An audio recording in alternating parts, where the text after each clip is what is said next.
What's up, everybody? We're back. Second series underway. Alliance versus Ninjas in Pajamas. This is another elimination match. Both these teams lost their original best-of-3 matches. Now have to face up against each other for their tournament lives. Alliance ended up... damn, I actually forgot who Alliance lost to. Gods. I know NiP lost to... NiP's put it to Liquid pretty damn well, but I don't remember what Alliance Alliance matchup lost was. to Cloud9, I believe. Yeah. That's what it was. Both those games went 2-1, right? Alliance, was that 2-1 as well? I know NiP took a game. Yeah, maybe the... But, man, it's all blurring together. Too much Dota in too much small amount of time. Yeah, too much Dota too early in the morning after the time. Yeah. Or for you, too late at night. Alliance... We are going to get Game 1 draft underway here, and we're going to start off with the ever-present first pick, Slardar. We see time and time again. It's funny because the first 4 bands shift around quite a bit, but the first pick is so commonly this Slardar. Sometimes, for example, here, what was it? Last series we had like Lone Druid be a 1-2 band got picked up, Ember, and Ember 1-2 as well. Ember is another common one. Both those heroes are out in the pool. Neither one of those heroes has been picked up yet. It seems bans are not so much on the heroes that teams are necessarily going to first pick, but more on heroes that teams are worried about, like as maybe a second pick or third pick that catch you by surprise. Or like the second pick for Alliance is where you get to like second pick something like an Ember, and then you can ban out some of the counters. So you that's ban where like it could be kind of tough. Coddle versus Liquid. You've got Wisp versus Alliance, and and Ad Finum. Was Ember Spirit versus Team Secret, those kind of examples, very targeted bans. We are going to see Weaver Disruptor for NiP. That's kind of an interesting one.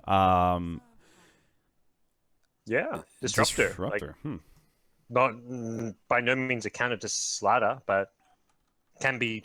I mean, it's just a strong, solid supporter in general. Perhaps NiP looked at something in their games in the past that they felt was lacking in the support carry. Thought, all right, we need a bit more team fight. We like having some catch as well with the glimpse, and that's maybe just something they come up with. That's a support that's going to work well for them.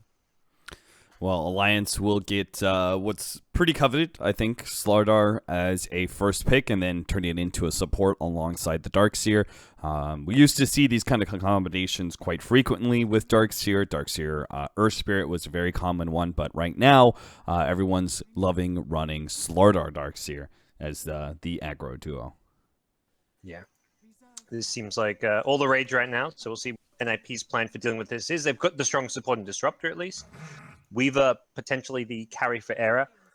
I think in their series, the last series they played, it was one game played by Trixie and one game played by Era, or maybe even a couple games that Era played it, where he's kind of playing that safe lane carry that's kind of trying to create space for Qualifier, who is the player that typically gets the farm priority when it comes to NiP, and he's the guy that NiP play around more than they play around Era. Mm-hmm. Second set of bans here, Rubik and SF. I like those, unless Ninjas Pajamas is going to be running SF themselves. Got to take it away from the Slardar duo, and then the Rubik is a really nice. It's a well-rounded support, works well against Weaver, but also sets up the support Slardar quite well. Meanwhile, Alliance will ban away that Lone Druid. See if they ban away that other core hero that is pretty frequently picked up in the Ember Spirit, though I'm not sure if this NiP really puts that much priority in it. We saw it, one game yesterday, or 2 days ago, rather. Yeah, it was Qualifier played at one of the games, was it, I think? Yeah. But yeah, we'll get banned out now by Alliance, so you're right on that. You asked me about the last series. I'm wondering, what's your thoughts as far as Alliance NiP? Do you think like either team comes in as favorite? Like, what do you kind of expect out of this matchup? It's hard to tell, right? Did you think that... I was trying to decide whether or not Ninjas Pajamas was that something special that they did versus Liquid, where they managed to push them to a game 3. Was there something that this is a newer team? Did Liquid stumble in that series more than Ninja's Pajamas prevail, because being able to push Liquid that far says, I think, really good things about your team.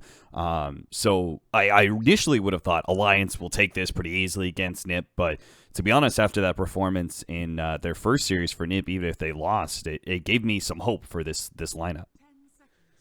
I definitely agree with that sentiment. It was something where after last game I was like, I was pretty wrong about that secret ad Phantom. Turns out I was pretty secret favored, and I was looking at like some of the Dota 2 lounge odds, and I was like, yeah, secret favored. Viewers seem to agree. This one was actually 51-49 in Alliance's favor. Like it's, I think, a pretty hard matchup to call based on both teams having like such a high variance in some of their performances, and not even just their results. Like some of the, like you say, the fact that NiP were able to take a game off Liquid. Yeah, they lose the series, but most people would have expected that to be a clean 2-0 based on Liquid's form and NiP trying to adjust to their new roster. So I think with how it stands right now, Alliance, I guess in my mind, were maybe slight favorites until I saw those NiP games, and now I'm thinking it's a bit closer.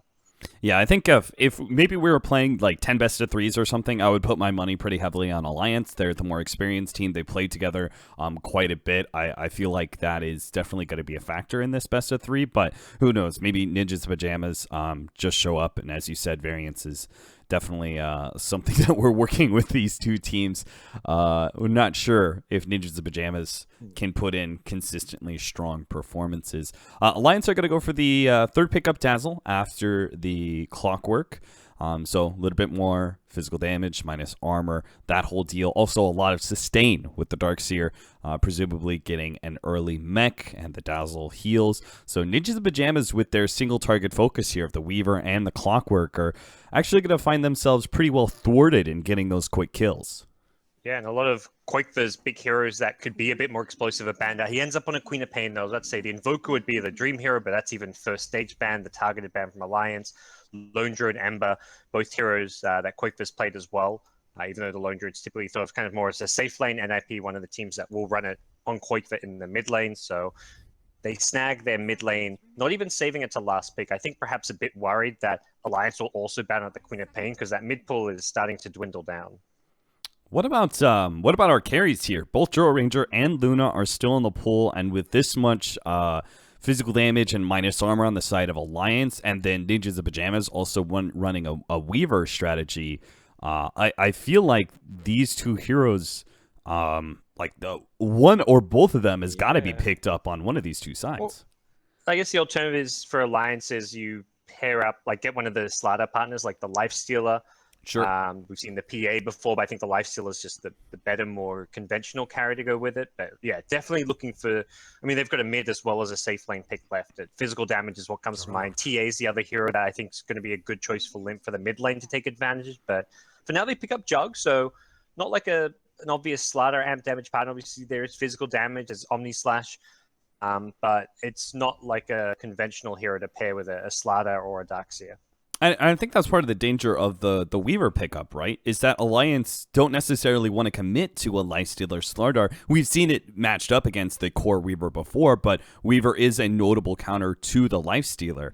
So maybe that's part of the reason, like, is that we don't see some of these combinations. Same thing for NiP, right? Is that they can still commit to the Weaver, but simultaneously they can run a Draw Ranger strategy. But if there is a Lifestealer Slardar combination Alliance, they'd probably lose based on, just the draft in that regard. So I think there's this Weaver pickup. Again, we talked about the versatility in the 1-2 drafting pool and how that adds so much depth to your lineup, and we see that advantage here for NiP. Alliance have already locked down, most likely, the Slardar into a support role. NiP still have those options to be able to work with. Ban out the Terrorblade, so I'm worried about a potential mid-Juggernaut. Yeah. Which used to be all the rage, perhaps. I mean, Juggernaut's just a hero you just don't quite see as much. Whenever it doesn't really feel like there's any main reason for it. Like, whenever I see the Jug, I'm like, oh yeah, it seems still pretty decently strong, but it's more that there's preferred, more flavor mid-heroes these days, and same for the kind of the carry role.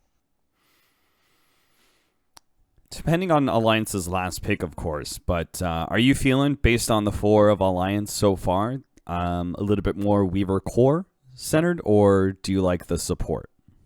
Ooh, this game, I'm liking more the either the support or the off lane. Perhaps we see that four Okay. position clockwork for Synderen. He played that the other day. So maybe we see Trixie on the Weaver. To me, it's a hero where he's able to be very chaotic and put a lot of pressure on that off lane. He likes to play super aggressive. And here's a hero going to talk about Chaos Knight. This is like comfort pick all over for Loda. Loda's been trying to make this hero work for so many patches. I think like every patch he'll pick up a Chaos Knight once in an official game and see if it actually works. But Chaos Knight has received multiple buffs. We did see Alliance ban away the Druid Ranger, which leaves NiP a switcheroo here. They're going to go for, I guess, a safe lane Alchemist here, unless this is some sort of weird off-lane Queen of Pain. Yeah, man, every time I feel like I see the safe lane Alchemist, just it seems to let me down. Other than the one exception being the game where I think it was OG did it at the Dota Pit final, where they picked the Alchemist, and EG's like, we got you. They try and counterpick it with an Ursa, and then they just run it in the safe lane to try and dodge that matchup. But most teams I've seen run the safe lane Alchemist, I feel like it's like well below 50% win rate. Like I'm just not a fan of this hero running the safe lane. Yeah, I completely agree. I think the only time you should be running safe lane Alchemist is if you're dodging a really bad mid matchup like OG did here. So, I mean, there is still that possibility, right? Safe lane Weaver, mid Alchemist, off lane Queen of Pain, and the support Clockwork. Of course, that would be changing everybody's role to something that is not the standard. So yeah, Era's still going to be picking up the Queen of Pain. Who knows? Maybe we can have a safe lane Queen of Pain against the Darkseer. Actually, that's probably the better matchup, right? Queen of Pain versus a Darkseer lineup rather than Alchemist. No, that makes total sense. And even the Slider's presence down there doesn't really threaten to kill the Queen of Pain as long as you keep your blink up and don't let that Slider get too close for like a crush when you're low HP. Like that Queen of Pain should do all right down bottom. Has stacked up a decent chunk of regen, so. Quite liking this NiP laning setup. The Weaver Clockwork up top can be very disruptive, put a lot of pressure on Alliance, which means their supports are likely going to be kept busy, and that's exactly what Alchemist wants to hear. He wants to have very little pressure coming his way in that mid lane. Yeah, so we'll see how this aggro tri-lane scenario works for Ninjas of Pajamas as they run the Weaver into the Chaos Knight, knowing that he's only got the backup of the Dazzle and not actually a full tri-lane necessarily. Koifa's still chilling out here in the lower half of the map, so maybe they're waiting on the lanes being determined. Here goes Alliance with a smoke. They've preemptively Iron Shelled Handskin and Loda. 2 Iron Shells already out, but that smoke's going to pop. Trixie, well positioned. Yeah, we talked about the other day, Alliance, one of the scarier teams to verse at level 1. But Qualifier knew this was coming. He preemptively went to the bottom bounty ring, or at least had a good idea it's coming. Like he didn't even try and go for that bounty ring. Yeah, I think that's the first time we've seen that, and it's not surprising. Alliance innovating level 1 strategies, the double ion shell and late smoke directly into the bounty rune rather than the smoke into like get the wards out or get the positioning.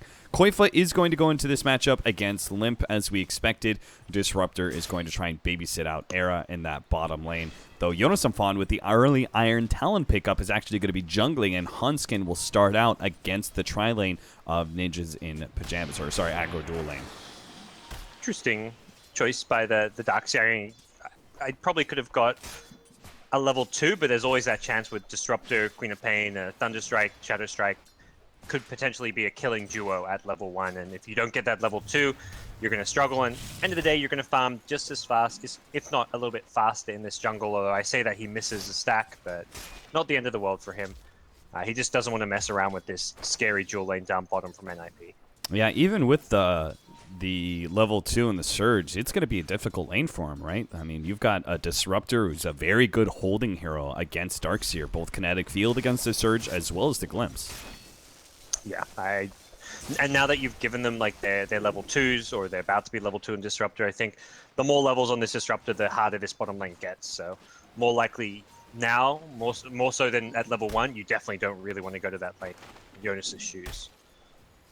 Sentries spammed out all over this lane, making sure they shut down the offlane Weaver. Now, the offlane Weaver has been something that's been picked up a number of times now, but I feel like every single time it's been picked up, it's done rather well in its laning phase and hasn't been shut down the way that Alliance is doing it here. So I think this is really going to put a true test to the offlane Weaver and its viability when it's met against a tougher laning phase.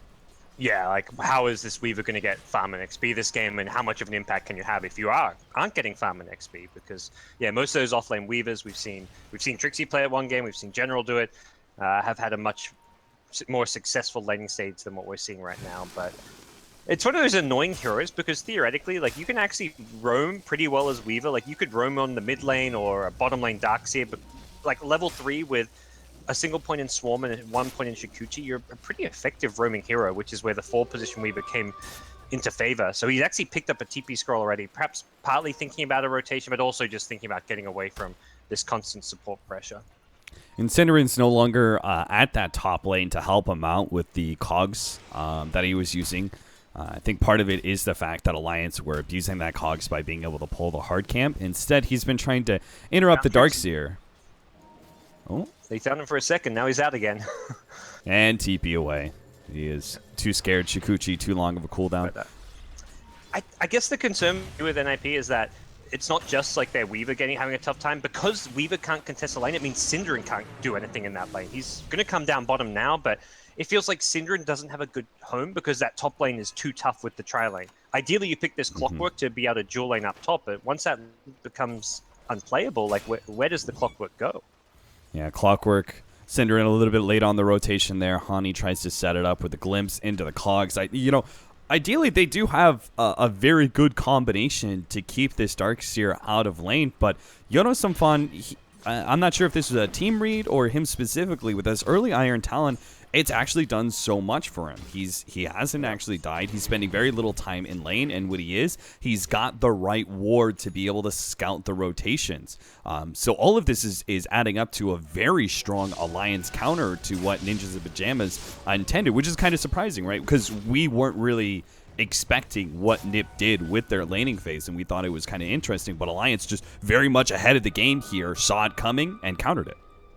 It was interesting, and it made total sense. It felt like NiP had a good laning set, but what Alliance did, perhaps to basically beat the lanes, was by making sure they went top. Like, Hanskin has not left this top lane at all. He wanted to make sure they Weaver... By the Weaver not getting anything, it means the Clockwork's not getting anything, so it's two of these NiP early game pressure heroes that have been somewhat kind of stifled, and as a result, it feels like both Trixie and Synderen are just going to be playing catch-up a bit. Synderen's just kind of jungling it up a bit at bottom. They will catch vision of Jonas, and this could be the first blood. Pulled back into the cogs with the battery assault, and this is surely his death. They're going to try and TP in with Slardar to help save him, but that will be our first blood. Still, though, very respectable. What Yono Safan has done against this lane, the fact that he's only just now giving up that first kill at 5 minutes is quite impressive. So... decent done by him. I like that you talked about the early game pressure heroes and the way they're being shut down. It really just means that Alliance only have the Queen of Pain to contend with outside of the laning phase, right? Era's getting free farm, but if they can manage to keep him out as another early pressure hero going into that mid game, then they've got free reign potentially to shut down the Alchemist and get aggressive. Yeah, and that's the thing. Like, they've given the Alchemist like a safe laning stage, but they can get aggressive elsewhere in a later time. Top lane, they're going for a bit of a big dive here on Trixie, and I think they've got it, even with the TP support. A 3-second stun makes it pretty easy. Disruptor is here, so they can glimpse back Loda into this tier 1 tower. Now, he does get into the trees, where Hanskin's also sitting, so this is a little bit difficult. Doesn't get hit by the cogs. Hanskin puts himself out there first, seeing if the NiP team will go on him, but they really want to get this Loda kill. Hanskin tries to close the distance, almost gets Era, doesn't quite hit him with that stun. They will hit him with a 2-second stun. Omni Slash bounces back over to Era, but Era managed to get the blink away. Fortunately, one of the Omni Slash bounces hits Synderen. Now Limp's going to be stuck. Oh, doesn't get stuck inside the kinetic field. That was so close. Shukuchi up in 2 seconds time. They don't have the glimpse either, so they'll have to give up on those kills. But NiP, that was perfect. They countered that. A lot of big ultimates being used by Alliance and not really finding the kills they were hoping. Yeah, the end result was really good for me. I feel like Alliance didn't actually, like, they played that really well. They made sure they had the Jug rotating up there to help them. And unfortunately for them, they didn't get the right Omni Slash bounces. The way NiP played it was that the Omni Slash was always going to have a second hero next to it, even when they thought they got the stun on the Queen of Pain. There was one hero with the Queen of Pain in the trees to help tank at least one of the bounces, but very close to executing that dive from Alliance. And I think the other big, perhaps, I don't know, it seems like a mistake to me. Loda, he went for this very early armlet recipe, so for like an efficiency thing, so he can buy from the side shop. But if he has like treads or something there, I feel like he's a lot better off to dive that tower. Yeah, or even just having some of the baser items of the armlet, like that Helm of Iron Will that he's picked up now. Trixie is going to be caught out here, but no crush, so again, he just TPs away. That's another offlaner who's managed to, even though he hasn't gotten what he wanted out of his lane, considering the amount of pressure that Alliance has put on him, his one death, which actually served as a catalyst for a big turnaround by NiP, has been pretty respectable. Honestly, I'm impressed on both sides here, from both Alliance and NiP. It seems like they put a lot of thought into their laning phase for this game one. Yeah, I've definitely been impressed by Trixie's play, how elusive he's been up against this tough lane, so see if he can continue to get a lot of his lane. Jonas on the other end, very impressive as well. Level 8 already as a Darkseer. The jungle has served him well. See if the Lions can do much at top. They pop the Phantasm, but it doesn't look like they'll be able to get this tower with this initial push. Possibly with the Limp Juggernaut rotating, and he's picked up a nice rune with a haste. But even so, I don't think this tower's going down. Yeah, I think part of that was if Loda had gotten a little lucky and managed to get 2 Phantasms out of that, then that tower would have taken so much damage between the two of them tanking and dealing out damage that maybe he could have brought that tower a lot closer to that end damage. But it will still serve as a bit of a harbor here for Trixie, who's had to play this laning phase rather elusively and TP back to that tier 1 tower so many times. Qualifier is farming this whole entire time, though. We haven't talked about him, but he's had a good laning phase. And that's where that first dive going NiP's way is a really big problem, I think, for Alliance, because you're giving the Alchemist free. You're saying, we're not going to contest him because we're going to be a bit greedy with our Darkseer. He's jungling, and we can just win top and shut down the Weaver's impact and even limit what Clockwork can do. But by giving away some of that top lane advantage with that dive and then the entire time having Qualifier free farm, I think they've got a problem to deal with. And Synderen tanks a smoke gank. Oh, he gets the cogs. Limp. He didn't keep the close distance there. Limp. Haste rune brought back into the kinetic field. Makes it out, though. Oh, that was a close one, but Hera's here to clean it up. So he TP'd in, blinks in, finishes up that kill. Nice and easy. It does create a lot of space for Fun at bottom. Might be able to actually take that tower off of all those rotations, but still getting the kill on Limp, who was, I think he was clearly hunting for Era. He wanted to be able to make a kind of rotation to keep the Alchemist down, but doesn't even get a kill out of it. It was weird because it's like he ran ahead solo, I guess, with the haste rune. He thinks he can just go for a solo kill, and if he doesn't find one, he can just run away. So in theory, it's like a pretty low risk play. It just so happened that Alliance were willing to commit all the resources to make sure they got the kill. Hani, does he have another one? Nah, he decides against it. Doesn't have anybody who's going to TP rotate for him, so.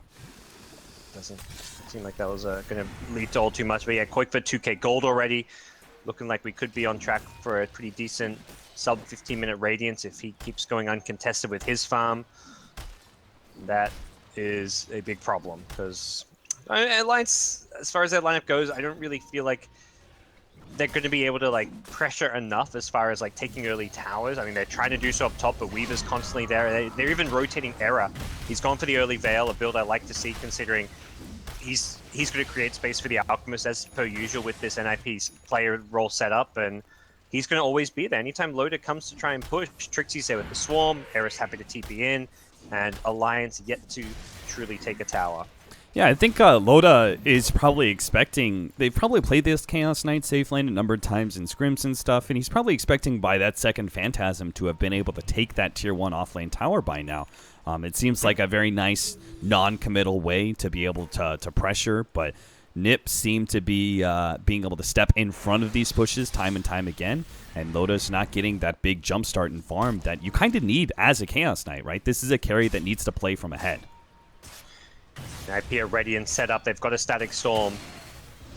Pull back here. Kinetic Field. That'll land on Tonskin. He's definitely dead. Alliance throughout the healing ward to try and save him, but he's definitely a goner. Sonic Wave is still up, though, and they have the hook shot as well. They're going to be able to lock down Limp. They can get a lot of physical damage onto him, but again, there is that shallow grave from EGM, so they do not commit anything. Loda now comes forward with the Surge as well as the Ion Shell. Dances around that kinetic field, tries to get the pullback onto Trixie, but can't quite manage it.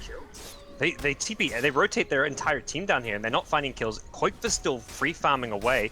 They'll get a tower. This tower is already like 200, 300 HP, so it didn't really feel like NiP were ever going to invest too many resources to necessarily defend it. That smoke down bottom was like, hey, we've got Static Storm, let's smoke, get some kills. And once Alliance bring 5, NiP are happy just to scurry away. Look for a kill elsewhere. Hanskin almost going to go down to Era solo if he's not careful here. That's an Arcane Rune, Queen of Pain. Pull out of the cogs. They get a 2-second stun on Trixie. Jonas and Fawn. He's kind of stuck here. He has the bugs on him, so Hani can pull him back at any point in time. Jonas and Fawn knows he's dead. I think he's just trying to buy time, hiding up in a hole.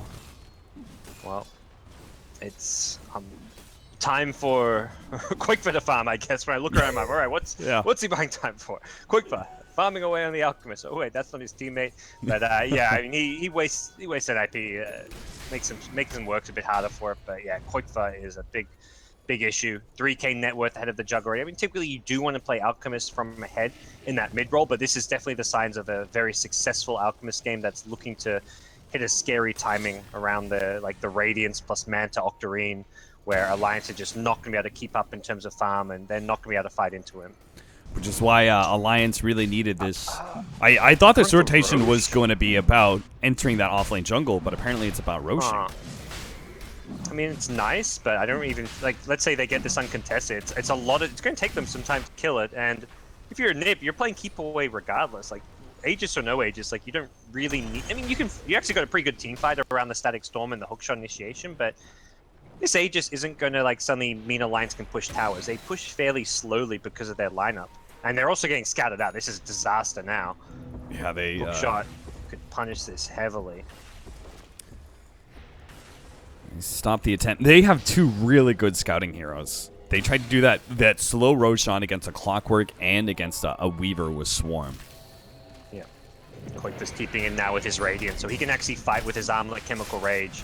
Oh, this is going to get real nasty. If NiP can actually win a fight with an Alchemist this early on, it's going to be disastrous for Alliance. They start backing themselves away. The turnaround, they're going to go on to Qualifier. Vacuum in with the wall over the top, but a really disruptive play from Cinder with the hookshot in on the cogs with the Static Storm over the top. Lim can't get anything off. No Omni Slash there. Jonas and Fawn has the Surge, but can't even get it off with the constant battery assault ticks. So Alliance lose all 5 there with Roshan still with Corrosive Haze on it at 1500 HP. NiP will clean that one up pretty easily, and gods, I have to say, I'm feeling like NiP are just going to run away with the game now.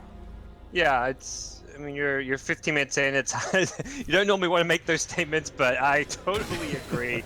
This is meant to be where Alliance is strong, like the early game, but that Roche was a very interesting call. I just don't like, even in my mind, like even if they get it, let's say NiP for whatever. I mean, I don't think scouting out the Roche, it was a really good read by Syndrome, but if they don't scout that Roche out and Alliance get it, I don't really feel like it necessarily changes the game or helps them all that much. Perhaps it gets them like a tier 1 tower, but Qualifier still just going to be farming. But now that they lose 5 at that Roche pit because they're so vulnerable there to the hookshot and just the Alchemist acid spray being dumped on top of them, suddenly it's a terrible, terrible spot they're in.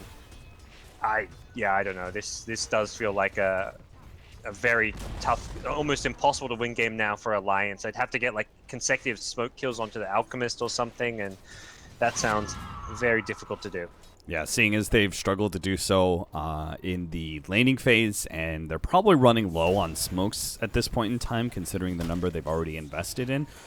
It does seem like a bit of an impossible task to shut out this Alchemist. So Alliance almost, at 16 minutes in, have to go for plan B against an Alchemist and try and maybe play the farm game and see if they can actually push this late enough where the Alchemist does begin to top out. But that's, you know, you're thinking like 30 minutes into the future. NiP are going to have this gigantic window. It's going to be like an entire era of time where NiP are the dominant team on the map. They're taking your objectives.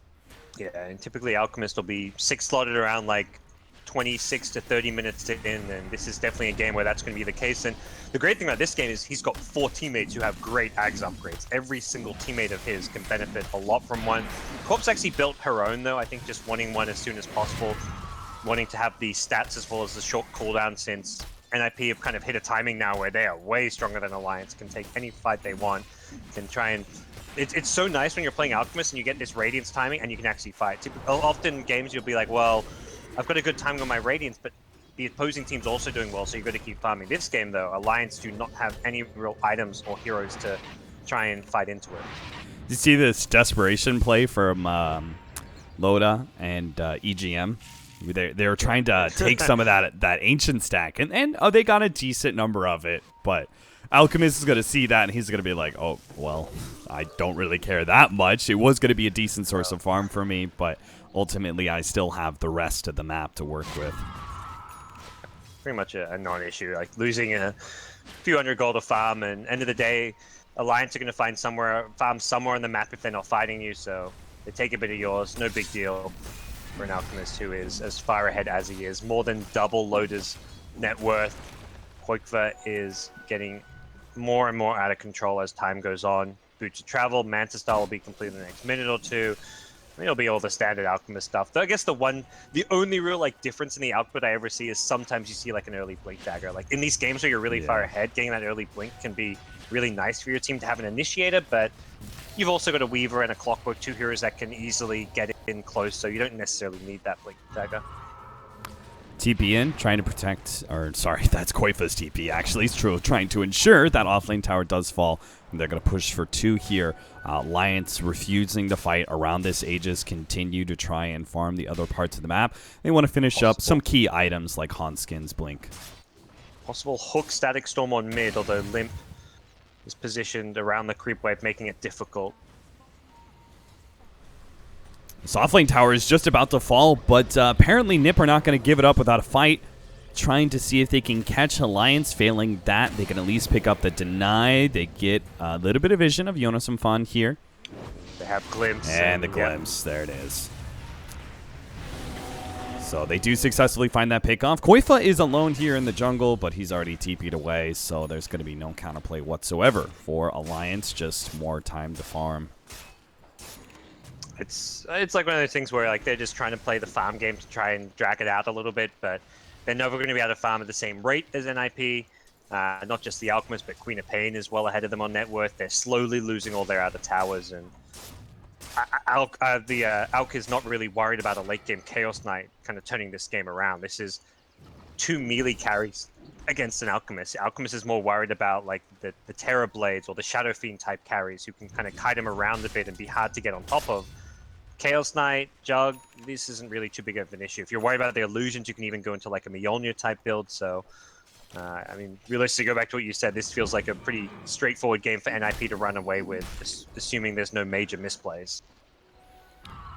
We'll see plenty of time still for those misplays to occur on the side of NiP. It's 20 minutes in, 12-1, about a 12,500 gold lead for NiP, and about 5,000 experience too, and that's one of the worrying measures is when experience is also going against you. When you're facing that Alchemist lineup, it says a lot more about where the measure of this game is, considering Alchemist will always have a net worth lead over you. Yeah. I'm not sure if things will be changing too soon for Alliance. They're trying to get what they can at the bottom side. Limp going for the farming option, the Maelstrom. I think knowing that NiP are likely going to try to go for that mid tier 2 tower, that last outer tower, and then start taking the shrines. Alliance are just playing on the other side of the map, down bottom.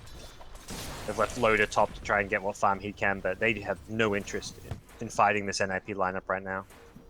Yeah, NiP are willing to lose their bottom tier 2 if that's what it takes to claim this mid lane. Mid lane will also be opening up shrines, as that's the last outer tower of Alliance. You take away those shrines, you start getting aggressive vision up, maybe even get a gem for yourself on the team to take away any vision that Alliance has, and the map starts getting real dark and real small for the Alliance boys. Well, NiP have they don't even get the bottom tier 2. They're too scared, you know. Like this is one of the great things about the Disruptor pick is this hero plays so well from an advantageous position. It punishes split push really nicely.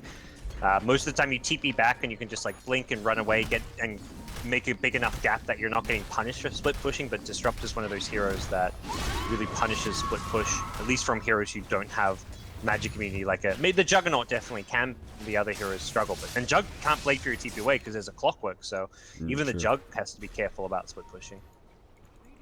Do you get some vision of Qualifier right now in their own jungle, but it doesn't look like they can do much with it.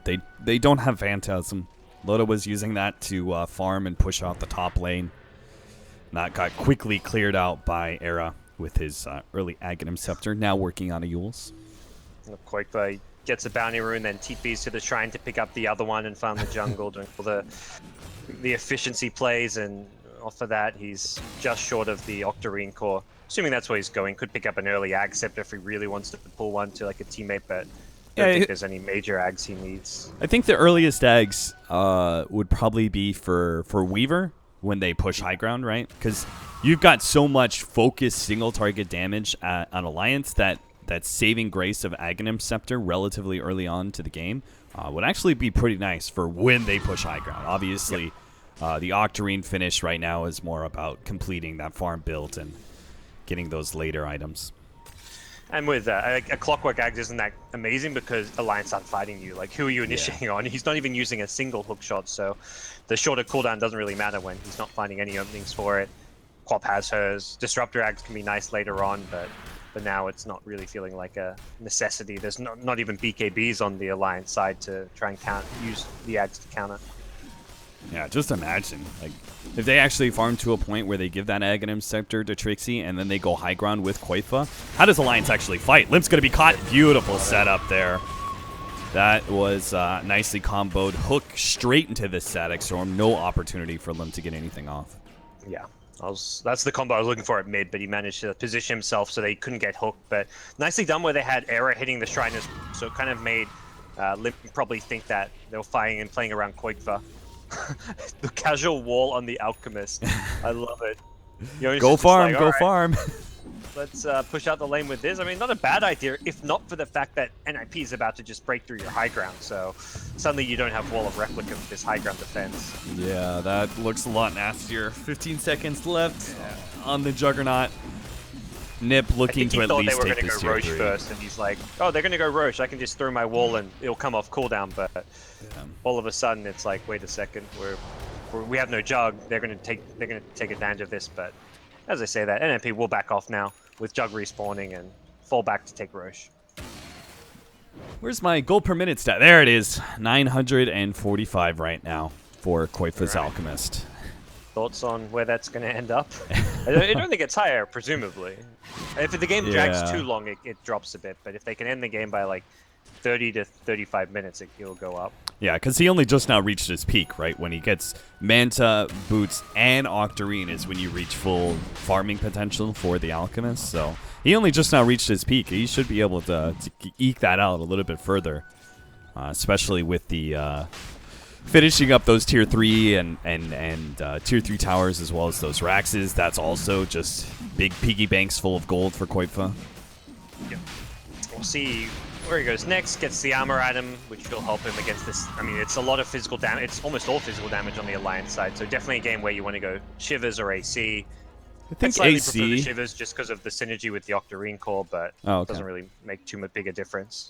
I think if it was a closer game, Shivas would probably be the better choice for Alchemist, but it looks like Era is already going, or has it queued up anyway, the Shivas on him. And I think it's also in part like, we're planning on going high ground and ending this game soon, so that minus armor might also be nice. We'll see easy free tier 3 tower. The Aegis is on Era, but I mean, Quaifa, he's got 3k HP. He's not too worried about dying here. Loda does not have Phantasm. He used it at bottom lane. Take out that tier 2. It's already gone by the time the creeps hit for tier 3, so he's not even getting any base damage during all this and lacking a big team fight ultimate. They're going to be able to get the Eul Scepter straight into the Static Storm, hoping to be able to finish off Limp once again, but he does have the BKB. Now turns it around. Era caught in by a stun. That's going to be the Aegis down. Hanskin, though, locked inside the cogs against Cinderin, and Trixie will end up going down. That'll be a numbers advantage until a buyback comes in. A full 5-on-5 still going to ensue here. Loda goes on to Quaifa. Minus armor is not good enough. Quaifa still fight this one out, even against the spin of Limp. Another pushback there from Cinderin with the cog. Nox protecting Qualifier while he hits on the melee racks. A beautiful Sonic Wave brings all of Alliance low, but they are working around the shrine, so they're going to get a decent amount of HP. Still not healthy enough to engage. A vacuum back, but Hanskin a little bit late there on the Blink Crush is not able to catch Era on their way out. NiP retreat, get the full lane of racks, and don't really lose anything for it, just dropping the Aegis. Alliance did all they could, really. They landed their spells. The Jug had his BKB to get out of the Static Storm. There wasn't really anything to fault Alliance for in the high ground defense. It was just NiP way too far ahead. Alchemist is untouchable, and Era having their Aegis meant that he was kind of the more vulnerable target that Alliance go for, but Second Life is there, and, well, like it's even harder. They smoke up. They want to go fight. Qualifier. You got this fresh Shivas on Qualifier if he wants to be able to slow him down. There it goes. Alliance now had the Phantasm with the 4-second stun. Maybe they can finally finish off Qualifier with a jump in, hook shot, and Static Storm. That's going to lessen the damage, and a big blow by Era. Knocks out one. Limp is going to be a second one. Limp is just going to be gone on by Qualifier and Trixie. They pull back Yonosampan as well. A third core going to fall here from Alliance, and they drop the GG call as well, meaning our Alchemist will end at about 1,000 gold per minute in a 28-minute game. Well played by Ninjas in Pajamas. Yeah, very well played.